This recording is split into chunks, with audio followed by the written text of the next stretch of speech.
Many people take this road to get to downtown Rochester every day, but that is about to get a lot more complicated. It's a big question at the Derek Chauvin trial right now. How much does the city's settlement with the Floyd family affect a juror's ability to remain impartial? Good afternoon, Jess. A plea deal has been reached in the death of a 5-year-old Iota boy at the hands of his older brother. Prosecutors have argued that Chauvin deserves more prison time than what state guidelines recommend based on 5 different factors, including the crime happening in front of children. This whole issue of whether to improve Byron Public Schools isn't new. About a year ago, voters rejected a different measure. Just hours before the president's event in Rochester, the city and the Trump campaign are in a dispute over how the event is going to work. It is finally here. It is Election Day in America. We have some breaking news this morning. Joe Biden has taken a critical lead in the state of Pennsylvania. The effort to investigate the January Capitol attack is creating new dividing lines between politicians in Washington. Minnesota Governor Tim Walz is planning to end the state's peacetime emergency and give up his special powers by August 1st,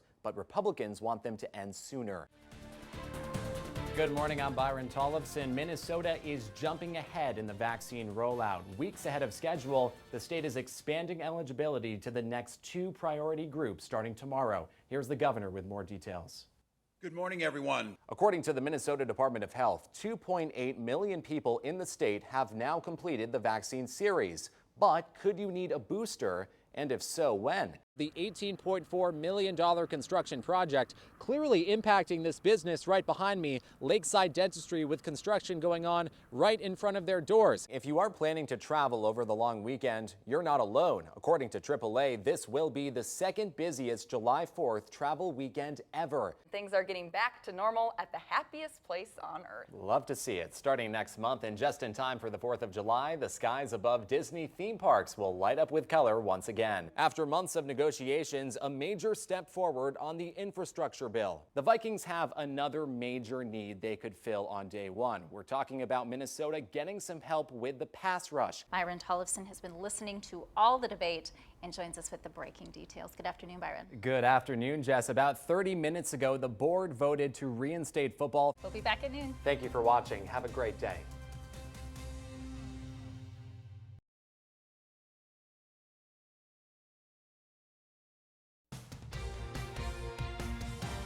Live from KTTC, your weather authority, this is KTTC News Today. Good morning. Thank you for waking up with us on this Wednesday. I'm Byron Tollefson. In the news this morning, protesters speak out at the RPS board meeting, calling for critical race theory to stay out of the classroom. How the new interim superintendent is responding. Plus, a large manhunt through Wabasha County after a man allegedly fires gunshots at his own family.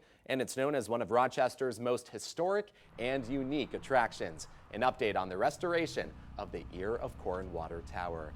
First, Ted Schmidt is joining us on this Wednesday. You have a lot to talk about today, Ted.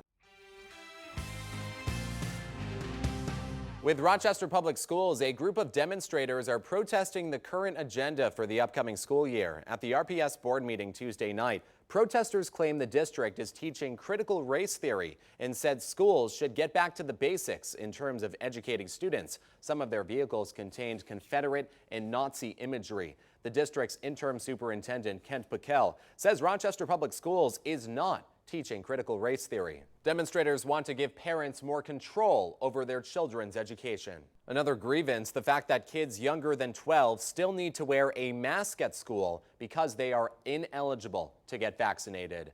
A man is now in custody after a high-speed chase through Wabasha County. Around 11:30 Monday night, police responded to a call about a man who fired gunshots at a family member at a home in Red Wing. According to the Wabasha County Sheriff's Office, there was an active warrant out for his arrest out of Washington State. He drove off in a white pickup truck, leading to a pursuit through Mazeppa. The driver eventually crashed into a tree and the man ran off. Multiple agencies surrounded the area. A state patrol helicopter even helped in the search. A canine ended up finding him, and the suspect is now recovering from injuries sustained in the apprehension.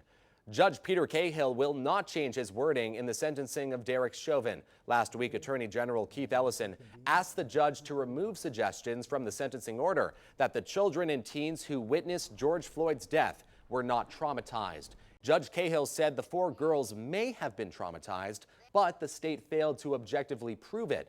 Ellison's office says it is reviewing the judge's order.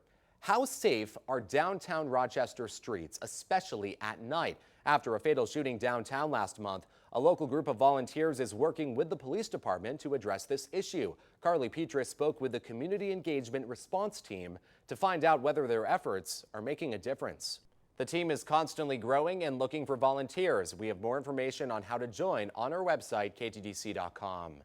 A big turnout at Safe City Nights as the series of events returns to Rochester this year. Jefferson Elementary School was host to the first event of the summer with a goal of building positive connections between the community and law enforcement. People got to meet a canine team. There were also scavenger hunts for the kids and free food. After being canceled due to the pandemic last year, there was plenty of excitement this time around. There are 3 more Safe City Nights to come, happening in different parts of the city. The next is at Hope Summit Church in Southeast Rochester on July 27th. For the full schedule, just go to KTTC.com. New overnight, Democrats in Washington unveiled a massive spending plan to address health care, child care, energy, everything that's been left out of the infrastructure plan. NBC's Tracy Potts has a breakdown and a look ahead at where this is all going. The First Lady, Jill Biden, is not coming to Minnesota after all. Late last week, the White House said she was going to travel to the Minneapolis-St. Paul area this Friday. But last night, we did receive word from the White House that the visit is off. No word on why. It would have been her first stop in the state as First Lady. Demonstrators rallied in several U.S. cities calling for support for the Cuban people as the country is facing its worst economic crisis in decades. Outside the White House, protesters said they wanted President Biden to provide humanitarian assistance.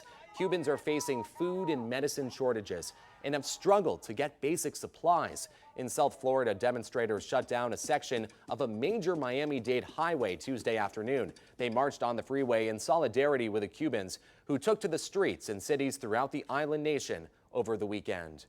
We are less than 2 weeks away from the start of the Olmsted County Fair, and as the area near the fairgrounds will get busy in the coming days, work does continue to finish up the restoration of a big project in that area, the Corn Tower. Crews are at work to give the water tower a fresh coat of paint, and now they're working on the green corn stalks. The hope is to get the painting project wrapped up as soon as possible. This iconic ear of corn, built in 1931, was deemed historically significant last fall.